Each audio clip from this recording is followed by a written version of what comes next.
ಈ ಸಭೆಯ ಅಧ್ಯಕ್ಷತೆಯನ್ನು ವಹಿಸಿರುವಂಥ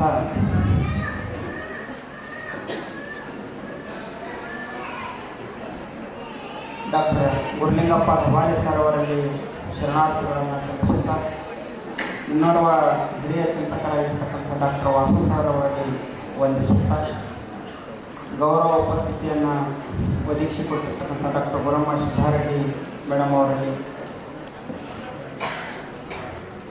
ಶರಣ ವಿಜಯಲಕ್ಷ್ಮಿ ಕೋಟ್ಗಿ ಮೇಡಮ್ ಅವರಲ್ಲಿ, ಮತ್ತಂಬಿ ಎಂ ಅವರಲ್ಲಿ, ಶ್ರೀ ರಾಜೀವ್ ದುರ್ರೆ ಸರ್ ಅವರಲ್ಲಿ, ಸೋಮನಾಥ್ ಯಾವಾರ್ ಸರ್ ಅವರಲ್ಲಿ, ಆಮೇಲೆ ಇರ್ತಕ್ಕಂಥ ನಮ್ಮ ಶಶಿಧರ್ ತೋಡ್ಕರ್ ಸರ್ ಅವರಲ್ಲಿ, ಎಲ್ಲ ನಮ್ಮ ವಿಕ್ರಮ್ ಸಾಜಿ ಸರ್ ಅವರಿಗೆ, ಎಲ್ಲ ಶರಣ ತಂದೆತಾಯಿಗಳಲ್ಲಿ ನನ್ನ ಶರಣಾರ್ಥಿಗಳು. ಪರಮ ಪೂಜ್ಯ ಬಸವಲಿಂಗ ಅಜ್ಜನವರ ಬಗ್ಗೆ ನಾನು ಕಳೆದ 3 ದಶಕಗಳಿಂದ ಅವರನ್ನು ಬಹಳ ಸಮೀಪದಿಂದ ನೋಡ್ತಾ ಬಂದಂಥವನು. ನನಗೆ ಅನ್ನ ಆಶ್ರಯ ನೀಡಿರ್ತಕ್ಕಂಥ ನಾಗನೂರು ರುದ್ರಾಕ್ಷ ಮಠದ ಪರಮ ಪೂಜ್ಯ ಡಾಕ್ಟರ್ ಶಿವಬಸವ ಮಹಾಸ್ವಾಮೀಜಿಯವರು ಮತ್ತು ಪೂಜ್ಯ ಚನ್ನಬಸವ ಪಟ್ಟಾಧ್ಯಕ್ಷರು ಇಬ್ಬರು ಸಮವಯಸ್ಕರು, ಇಬ್ಬರು ಗೆಳೆಯರು, ಇಬ್ಬರೂ ಗಡಿಭಾಗದಲ್ಲಿ ಅವರು ಶೈಕ್ಷಣಿಕ ಕ್ರಾಂತಿಯನ್ನು ಮಾಡಿದಂಥವರು. ಒಮ್ಮೆ ಬೆಳಗಾವಿಗೆ ಬಂದಂಥ ಸಂದರ್ಭದಲ್ಲಿ ಬಸವಲಿಂಗ ಪಟ್ಟಾಧ್ಯಕ್ಷರು ಒಂದು ಮಾತನ್ನು ಹೇಳಿದರು. ಇಬ್ಬರೂ ಗಡಿಭಾಗದೊಳಗೆ ಶೈಕ್ಷಣಿಕ ಕ್ರಾಂತಿಯನ್ನು ಮಾಡಿದರು. ಇಬ್ಬರೂ 100 ವರ್ಷಗಳ ಆಯುಷ್ಯವನ್ನು ಪೂರ್ಣಗೊಳಿಸಿದಂಥವರು. ಇಬ್ಬರಿಗೂ ಕರ್ನಾಟಕ ಸರ್ಕಾರ ರಾಜ್ಯೋತ್ಸವ ಪ್ರಶಸ್ತಿಯನ್ನು, ಸುವರ್ಣ ಕರ್ನಾಟಕ ಪ್ರಶಸ್ತಿಯನ್ನು ನೀಡಿ ಗೌರವಿಸಿತು. ಹೀಗೆ ಇಬ್ಬರ ಬಾಳಿನಲ್ಲಿಯೂ ಕೂಡ ಭಾಳಷ್ಟು ಸಾಮ್ಯತೆಗಳಿವೆ ಅಂತಕ್ಕಂಥ ಒಂದು ಮಾತನ್ನು ಬಹಳ ಮುಕ್ತ ಮನದಿಂದ ಪರಮ ಪೂಜ್ಯರು ಬೆಳಗಾವಿಗೆ ಬಂದಾಗ ಹೇಳಿದರು. ಇಂಥ ಪರಮ ಪೂಜ್ಯರ ವಾರಸುದಾರಿಕೆಯನ್ನು ಮುಂದುವರಿಸಿರ್ತಕ್ಕಂಥ ಬಸವಲಿಂಗ ಅಜ್ಜನವರು ಮಾಡಿರ್ತಕ್ಕಂಥ ಕ್ರಾಂತಿ ತಮಗೆಲ್ಲ ತಿಳಿದೇ ಇದೆ. ಇವತ್ತು ಬಸವಮಯವಾಗಿರ್ತಕ್ಕಂಥ ಒಂದು ಯಾವುದಾದ್ರೂ ಮಠವನ್ನು ನೋಡಬೇಕು ಅಂತಂದರೆ ಅದನ್ನು ನಮ್ಮ ಡಾಕ್ಟರ್ ಕಲಬುರ್ಗಿ ಸರ್ ಅವರು ಭಾಳ ಚೆನ್ನಾಗಿ ಹೇಳ್ತಿದ್ರು. ನಮಗೆ 2 ಆದರ್ಶಗಳು. ಒಂದು ವಿರಕ್ತ ಮಠಗಳಿಗೆ ಇಳಕಲ್ಲ ವಿಜಯ ಮಹಾಂತೇಶ್ವರ ಚಿತ್ತರಿಗೆ ಮಠ ನಮಗೆ ಆದರ್ಶ ಆದರೆ, ಗುರುಮಠಗಳಿಗೆ ಬಾಲಿಕೆ ಹಿರೇಮಠ ಸಂಸ್ಥಾನ ನಮಗೆ ಆದರ್ಶವಾಗಬೇಕು ಅಂತಕ್ಕಂಥ ಮಾತನ್ನು ಭಾಳ ಸರಿ ವೇದಿಕೆಯ ಮೇಲೆ ಡಾಕ್ಟರ್ ಎನ್ ಕಲಬುರ್ಗಿ ಸರ್ ಅವರು ಭಾಳ ಪ್ರಾಂಜಲ ಮನಸ್ಸಿನಿಂದ ಅವರು ಒತ್ತಿ ಹೇಳ್ತಿದ್ರು. ಏಕೆಂದರೆ ಇವತ್ತು ಕರ್ನಾಟಕ ಬಸವಮಯವಾಗಿದ್ದರೆ ಅದರ ಹಿಂದೆ ನಮ್ಮ ಬಸವಲಿಂಗ ಪಟ್ಟಾಧ್ಯಕ್ಷರವರ ಭಾಳಷ್ಟು ಶ್ರಮ ಇದೆ ಅನ್ನೋದನ್ನು ನಾವೆಲ್ಲ ಗಮನಿಸಬೇಕು. ಇವತ್ತು ಅಪ್ಪಟ ಬಸವ ತತ್ವ ನಿಷ್ಠೆ ಇರುವಂಥವರನ್ನು ಕಾಣೋದು ಭಾಳ ದುರ್ಲಭ.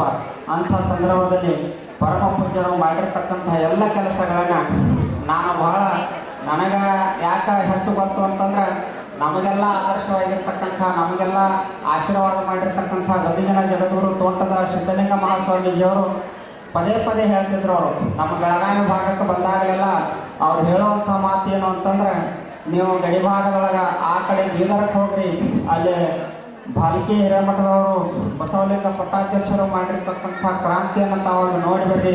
ಅದು ಒಂದು ಆದರ್ಶವಾಗಿರ್ತಕ್ಕಂಥ ಒಂದು ಗುರುಕುಲ ಇದೆ. ಅಂಥ ಒಂದು ಚನ್ನಬಸವೇಶ್ವರ ಗುರುಕುಲವನ್ನು ತಾವೆಲ್ಲ ನೋಡಬೇಕು ಅಂತಕ್ಕಂಥ ಮಾತನ್ನು ಅವತ್ತು ನಮ್ಮ ಗದಗಿನ ಜಗದೂರು ತೋಟದ ಸಿದ್ಧಲಿಂಗ ಮಹಾಸ್ವಾಮಿಗಳವರು ಬಹಳ ಮುಕ್ತ ಮನಸ್ಸಿನಿಂದ ಅವ್ರು ಹೇಳ್ತಿದ್ರು. ಅವರೆಷ್ಟು ಈ ಗುರುಕುಲದ ಬಗ್ಗೆ ಪ್ರೀತಿ ಅಂತಂದ್ರೆ, ಪ್ರತಿ ವರ್ಷ ಇಲ್ಲಿ ಶಿಕ್ಷಕ ಸಮೂಹಕ್ಕೆ ಅವರು ಒಂದು ಸಿಹಿ ವಿತರಣೆಯನ್ನು ಕೊಟ್ಟು ಕಳಿಸ್ತಿದ್ರು. ಒಂದು ಸಲ ನೀಟ್ ಪರೀಕ್ಷೆಯಲ್ಲಿ ಬಹಳಷ್ಟು ರ್ಯಾಂಕ್ ಬಂದಂಥ ಸಂದರ್ಭದಲ್ಲಿ ಬೆಳಗಾವಿಗೆ ಬಂದಾಗ ನನ್ನ ಒಂದು ಅಕೌಂಟಿಗೆ ದುಡ್ಡು ಹಾಕಿದ್ರು. ಅವರು ಎಲ್ಲ ಶಿಕ್ಷಕರಿಗೆ ಬೆಳಗಾವಿ ಕುಂದ ಕೊಟ್ಟು ಬರಬೇಕು ಅಂತಕ್ಕಂಥ ಮಾತನ್ನು ಹೇಳಿದರು. ಇಲ್ಲ, ಭಾಳ ಚೆನ್ನಾಗಿ ಅವರು ಶಿಕ್ಷಕ ಸಮೂಹ ಒಳ್ಳೆಯ ಕೆಲಸ ಮಾಡ್ತಿದೆ. ನಮ್ಮ ಬಸವಲಿಂಗಜ್ಜವರ ಮಾರ್ಗದರ್ಶನದೊಳಗೆ ಒಂದು ಆದರ್ಶ ಗುರುಕುಲ ಅಲ್ಲಿದೆ. ಅದಕ್ಕಾಗಿ ಈ ಬೆಳಗಾವಿ ಕುಂದ ಅವ್ರಿಗೆ ಮುಟ್ಟಬೇಕು ಅಂತಕ್ಕಂಥ ಒಂದು ಆಶಯವನ್ನು ಆವಾಗ ನಮ್ಮ ಗದಗಿನ ಜಗದೂರು ಮಹಾಸ್ವಾಮೀಜಿಯವರು ಹೇಳಿದರು ಅಂತಕ್ಕಂಥ ಘಟನೆಯನ್ನು ನೆನಪಿಸಿಕೊಂಡಾಗ ಪದೇ ಹೇಳ್ತಿದ್ರು ಅವರು, ನೀವು ಆದರ್ಶ ಯಾವುದು ಇಟ್ಕೋಬೇಕಂತಂದ್ರೆ ನಮ್ಮ ಬಾಲಿಕೆ ಹಿರೇಮಠ ಸಂಸ್ಥಾನವನ್ನು ಇಟ್ಟುಕೋಬೇಕು ಅಂತಕ್ಕಂಥ ಮಾತನ್ನು ಗದಗಿನ ಜಗತ್ತುಗಳು ಬೆಳಗಾವಿ ಬಂದಾಗ ಹೇಳ್ತಿದ್ರು ಅವರು. ಪದೇ ಬೆಳಗಾವಿಯ ಅನೇಕ ಜನ ಮಠಾಧೀಶರ ಒಂದು ಸಮೂಹದಲ್ಲಿ ಅವರು ಹೇಳುವಂಥ ಮಾತು ಏನು ಅಂದ್ರೆ, ಆದರ್ಶವಾಗಿರ್ತಕ್ಕಂಥ ಮಠ ನೀವು ನಿರ್ಮಾಣ ಮಾಡಬೇಕಾಗಿತ್ತು ಅಂದರೆ, ಆದರ್ಶವಾಗಿರ್ತಕ್ಕಂಥ ಒಂದು ಶಿಕ್ಷಣ ಸಂಸ್ಥೆಯನ್ನು ನಿರ್ಮಾಣ ಮಾಡಬೇಕಾಗಿತ್ತು ಅಂದರೆ ಅದಕ್ಕೆ ನೀವು ಬಾಲಿಕೆಗೆ ಹೋಗಿ ಅದನ್ನು ಕರಡ್ಯಾದೊಳಗಿರುವಂಥ ಗುರುಕುಲವನ್ನು ನೋಡಿಕೊಂಡು ಬರಬೇಕು ಅಂತಕ್ಕಂಥ ಮಾತನ್ನು ಮತ್ತೆ ಹೇಳ್ತಿದ್ರು. ಅಂಥ ಗದಗಿನ ಜಗದೂರು ಮಹಾಸ್ವಾಮೀಜಿಯವರಂತೂ ನಮ್ಮ ಪರಮ ಪೂಜ್ಯರ ಮೇಲೆ, ಬಾಲಿಕೆ ಆಚಾರ್ಯರ ಮೇಲೆ ಭಾಳ ಪ್ರೀತಿ, ವಿಶ್ವಾಸ, ಅಂತಃಕರಣವನ್ನು ಇಟ್ಟುಕೊಂಡಂಥವರು. ಅಂಥವರ ಒಂದು ಗರಡಿಯಲ್ಲಿ ಬೆಳೆದಿರ್ತಕ್ಕಂಥ ಪರಮ ಪೂಜ್ಯರು ಇವತ್ತು ಅವರ ಮಧ್ಯದಲ್ಲಿ ನಾವೆಲ್ಲ ಇರೋದೇ ಒಂದು ಸೌಭಾಗ್ಯ ಅಂತ ನಾನು ಭಾವಿಸಿಕೊಂಡಿದ್ದೇನೆ. ಅವರು ಬಸವ ಪರಿಷತ್, ಮಹಾರಾಷ್ಟ್ರ ಬಸವ ಪರಿಷತ್ ಅಂತಕ್ಕಂಥ ಒಂದು ಸಂಸ್ಥೆಯನ್ನು ಸ್ಥಾಪನೆ ಮಾಡುವ ಮೂಲಕ ಮಹಾರಾಷ್ಟ್ರದ 48 ಜಿಲ್ಲೆಗಳಲ್ಲಿ ಅವರು ಒಂದು ಯಾತ್ರೆಯನ್ನು ಮಾಡಿ ಅಲ್ಲಿ ಬಸವ ತತ್ವವನ್ನು ಗಟ್ಟಿಗೊಳಿಸುವಂಥ ಕೆಲಸವನ್ನು ಮಾಡಿದರು. ಅಲ್ಲಿ ತನಕ ಮಹಾರಾಷ್ಟ್ರದೊಳಗೆ ಯಾರೂ ಈ ರೀತಿಯಾಗಿ ಕೆಲಸ ಮಾಡಿರಲಿಲ್ಲ ಅಂತಕ್ಕಂಥ ಮಾತನ್ನು ಮಹಾರಾಷ್ಟ್ರದ ಜನನೇ ಇವತ್ತು ಭಾಳ ಮುಕ್ತ ಮನದಿಂದ ಹೇಳ್ತಾರೆ ಅಂತಕ್ಕಂಥದ್ದನ್ನು ನಾನು ಕೇಳಿದ್ದೇನೆ. ಯಾಕೆಂದರೆ ನಮಗೆ ಸ್ವಲ್ಪ ಗಡಿಭಾಗ ಇರೋದರಿಂದ ನಮ್ಮಲ್ಲಿಯೂ ಕೂಡ ಮರಾಠಿ ಪ್ರಭಾವ ಬಹಳ.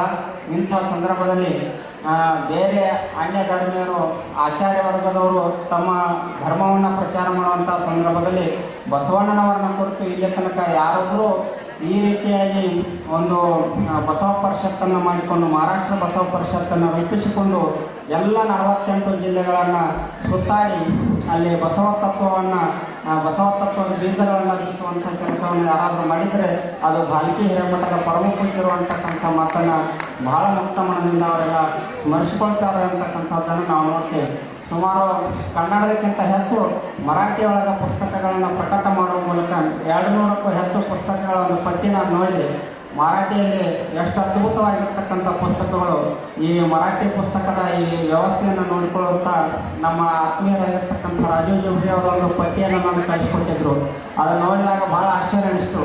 ಕನ್ನಡದಕ್ಕಿಂತ ಹೆಚ್ಚು ಸೂಕ್ಷ್ಮವಾಗಿರ್ತಕ್ಕಂಥ ಮತ್ತು ಪ್ರಗತಿಪರ ವಿಚಾರಧಾರೆ ಎನ್ನುವಂಥ ಅದ್ಭುತ ಗ್ರಂಥಗಳನ್ನು ಭಾಲ್ಕಿ ಹಿರೇಮಠ ಸಂಸ್ಥಾನದಿಂದ ಪ್ರಕಟ ಮಾಡುವ ಮೂಲಕ ಬಸವ ತತ್ವವನ್ನು ಮರಾಠಿಯ ಜನರ ಮನಸ್ಸಿಗೆ ಮುಟ್ಟಿಸುವಂಥ ಕೆಲಸವನ್ನು ಪರಮ ಪೂಜ್ಯರು ಎಷ್ಟು ಅದ್ಭುತವಾಗಿ ಮಾಡಿದ್ದಾರೆ ಅಂತಕ್ಕಂಥ ಒಂದು ಆಲೋಚನೆ ನಮಗೆ ತಿಳಿದು ಬರ್ತದೆ. ಈ ಹಿನ್ನೆಲೆಯಲ್ಲಿ ನಾನು ಕಳೆದ 2 ತಿಂಗಳ ಹಿಂದೆ ನಮ್ಮ ಗುರುಗಳಾಗಿರ್ತಕ್ಕಂಥ ರವೀಂದ್ರನಾಥ್ ಸರ್ ಅವರೊಂದಿಗೆ ಬಂದಾಗ ಪರಮ ಪೂಜ್ಯ ಗುರುಬಸವ ಪಟ್ಟಾಧ್ಯಕ್ಷರು ಈ ಇಡೀ ಗುರುಕುಲವನ್ನೆಲ್ಲ ನಮಗೆ ಪರಿಚಯ ಮಾಡುವಂಥ ಒಂದು ಪ್ರಯತ್ನವನ್ನು ಮಾಡಿದರು. ಆಗ ನನಗೆ ಭಾಳ ಆಶ್ಚರ್ಯ ಅನಿಸಿದ್ದು ಅಂತಂದರೆ, ಇವತ್ತಿನ ನನ್ನ ವಿಷಯ ಕೂಡ ಏನಿತ್ತು ಅಂದ್ರೆ ಅನಾಥ ಮಕ್ಕಳ ಬಾಳಿಗೆ ಬೆಳಕಾದ ಪರಮ ಪೂಜ್ಯರು ಅಂತಕ್ಕಂಥ ಒಂದು ಗೋಷ್ಠಿ. ಆ ಕಾರಣಕ್ಕಾಗಿ ಯಾವುದೋ ಒಂದು ವಿಷಯವನ್ನು ಇಲ್ಲಿ ಪ್ರಸ್ತಾಪ ಮಾಡ್ತಾ ನಾನು ಇವತ್ತು ಜೀವಾಹಿನಿಯಲ್ಲಿ ದಿವ್ಯಾಂಜಲಿ ಅಂತಕ್ಕಂಥ ಒಬ್ಬ ವಿದ್ಯಾರ್ಥಿನಿ ಎಷ್ಟು ಅದ್ಭುತವಾಗಿ ಈ ಮಹಾನಟಿಯ ಪಾತ್ರಕ್ಕೆ ಸೆಲೆಕ್ಟ್ ಆಗಿ ಅವಳು ಮೊಟ್ಟ ಮೊದಲ ನೆನಪಿಸಿಕೊಂಡದ್ದು ಪರಮ ಪೂಜ್ಯರನ್ನು ಅಂತಕ್ಕಂಥದ್ದನ್ನು ಕೂಡ ಇಲ್ಲಿ ನಾವು ನೆನಪಿಸ್ಕೊಳ್ಬೇಕು. ಅವಳು ಮಾಡಿರ್ತಕ್ಕಂಥ ಪಾತ್ರ ಇಡೀ ಕರ್ನಾಟಕದ ಜನರ ಮನಸ್ಸೂರೆಗೊಂಡಿತು. ಆವಾಗ ಭಾಳಷ್ಟು ಇಡೀ ಕರ್ನಾಟಕಕ್ಕೆ ಪರಮ ಪೂಜ್ಯರು ಮಾಡಿರ್ತಕ್ಕಂಥ ಈ ಅನಾಥ ಮಕ್ಕಳ ಬಾಳಿಗೆ ಬೆಳಕಾಗಿರ್ತಕ್ಕಂಥ ರೀತಿ ಏನು ಅನ್ನೋದು ಪ್ರಾಯಶಃ ಇಡೀ ಜಗತ್ತಿಗೆ ಗೊತ್ತಾಯಿತು ಅಂತ ನಾನು ತಿಳ್ಕೊಂಡಿದ್ದೀನಿ.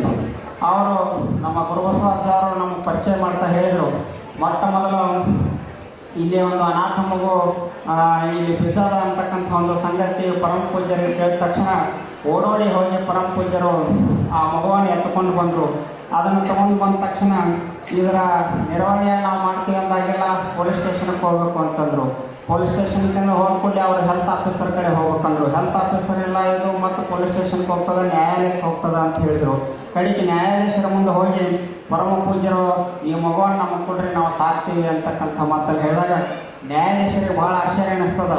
ಅಲ್ಲ, ಎಲ್ಲರೂ ಆಸ್ತಿ ಪಾಸ್ತಿಗಾಗಿ ನಮ್ಮ ಆಸ್ತಿ ನಮಗೆ ಇಷ್ಟ ಬರಬೇಕು, ನಮಗೆ ಹೆಸರು ಕೊಡ್ರಿ ಜಡ್ಜ್ ಸಾಹೇಬ್ರೆ ಅಂತ ಎಲ್ಲರೂ ಬರುವಂಥ ಸಂದರ್ಭದೊಳಗೆ ಇವತ್ತೊಂದು ಅನಾಥ ಮಗುವನ್ನು ನಾವು ಸಾಕ್ತೀವಿ ಅಂತ ಮುಂದೆ ಬಂದಂಥ ಏಕೈಕ ಸ್ವಾಮಿಗಳು ನೀವು ಒಬ್ಬರೇ ಅಂತಕ್ಕಂಥ ಮಾತನ್ನು ಹೇಳಿ ಪರಮ ಪೂಜ್ಯರ ಈ ನಿಲುವನ್ನು ಆ ಜಡ್ಜ್ ಸಾಹೇಬರು ಶ್ಲಾಘಿಸಿ ಆ ಮಗುವನ್ನು ಅವರಿಗೆ ತಗೊಳ್ಳಿಕ್ಕೆ ಒಂದು ರೀತಿ ಆ ಒಪ್ಪಿಗೆಯನ್ನು ಕೊಡ್ತಾರೆ ಅಂತಕ್ಕಂಥ ಮಾತನ್ನು ಗುರುಬಸವ ಪಟ್ಟಾಧ್ಯಕ್ಷರು ನಮಗೆ ಹೇಳಿದರು. ಆನಂತರ ಅನೇಕ ಮಕ್ಕಳು ಹೀಗೆ ಇರುವಂಥ ಸಂದರ್ಭದಲ್ಲಿ ಇವತ್ತು 100ಕ್ಕೂ ಹೆಚ್ಚು ಮಕ್ಕಳು ವಿದೇಶಗಳಿಗೆ ಹೋಗಿದ್ದಾರೆ ಅಂತಕ್ಕಂಥದ್ದು ಕೂಡ ಕೇಳಿ ಭಾಳ ಅಭಿಮಾನ ಅನ್ನಿಸ್ತದೆ. ಅಂದ್ರೆ ಒಬ್ಬ ತಂದೆ ತಾಯಿಗಳು ಯಾವುದೇ ಗುರುತಿಲ್ಲದಂಥ ವಿದ್ಯಾರ್ಥಿಗಳು ಇವತ್ತು ವಿದೇಶದಲ್ಲಿ ಒಳ್ಳೆಯ ಒಂದು ಉನ್ನತ ಸ್ಥಿತಿಯಲ್ಲಿ ಅಧ್ಯಯನ ಮಾಡುವಂಥ ಒಂದು ಸ್ಥಿತಿಗೆ ಅವರು ತಲುಪಬೇಕಾಗಿತ್ತು ಅಂದ್ರೆ ಪರಮ ಪೂಜ್ಯರ ಪ್ರಯತ್ನ ಎಷ್ಟಿತ್ತು ಅಂತಕ್ಕಂಥ ಒಂದು ಸಂಗತಿ ನಮಗೆ ತಿಳಿದು ಬರ್ತದೆ.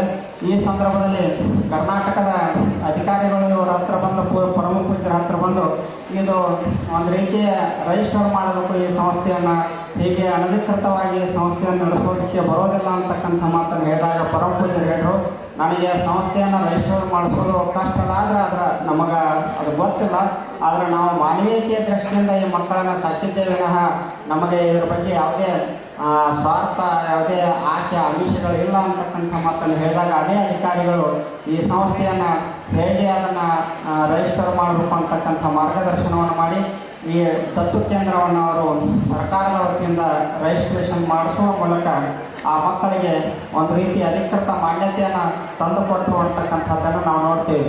ಹೀಗೆ ಇವತ್ತು ನಮ್ಮ ವಿಕ್ರಮ್ ವಿಸಾಜಿ ಸರ್ ಹೇಳಿದರು ತಮ್ಮ ಭಾಷಣದಲ್ಲಿ ಡೊಂಬರ ಮಕ್ಕಳಿಗೆ ಅವರು ವಿದ್ಯೆ ಕೊಟ್ಟಂಥ ರೀತಿ ನಮ್ಮ ತೋಡ್ಕರ್ ಸರ್ ಅವರು ಹೇಳಿದರು ಎಷ್ಟು ಜನರಿಗೆ ಅವರು ಅದ್ಭುತವಾಗಿರ್ತಕ್ಕಂಥ ಎಲ್ಲ ಜಾತಿ ಜನಾಂಗ ವರ್ಗದವರಿಗೆ ಯಾವ ರೀತಿ ಆಶ್ರಯ ಕೊಟ್ಟರು, ಅನ್ನ ಕೊಟ್ಟರು, ಜ್ಞಾನ ಕೊಟ್ಟರು, ಅರಿವನ್ನು ಕೊಟ್ಟರು ಅಂತಕ್ಕಂಥ ಮಾತನ್ನು ಭಾಳ ಅದ್ಭುತವಾಗಿ ಮುಂಜಾನೆ ಗೋಷ್ಠಿಯಲ್ಲಿ 3 ದಿನ ವಿದ್ವಾಂಸರು ಭಾಳ ಅದ್ಭುತವಾಗಿ ಹೇಳಿದರು. ಇಂಥ ಹಿನ್ನೆಲೆಯಲ್ಲಿ ಪರಮ ಪೂಜ್ಯರ ಸಾಧನೆ ಅದು ಗೌರಿಶಂಕರ ಪರ್ವತದಷ್ಟು ಎತ್ತರ ಇರುವಂಥದ್ದು, ಅದು ಶಬ್ದಗಳಲ್ಲಿ ಹಿಡಿದಿರಲಿಕ್ಕೆ ಸಾಧ್ಯವಿಲ್ಲದಂಥದ್ದು ಅಂತ ನಾನು ಭಾವಿಸಿಕೊಂಡಿದ್ದೀನಿ.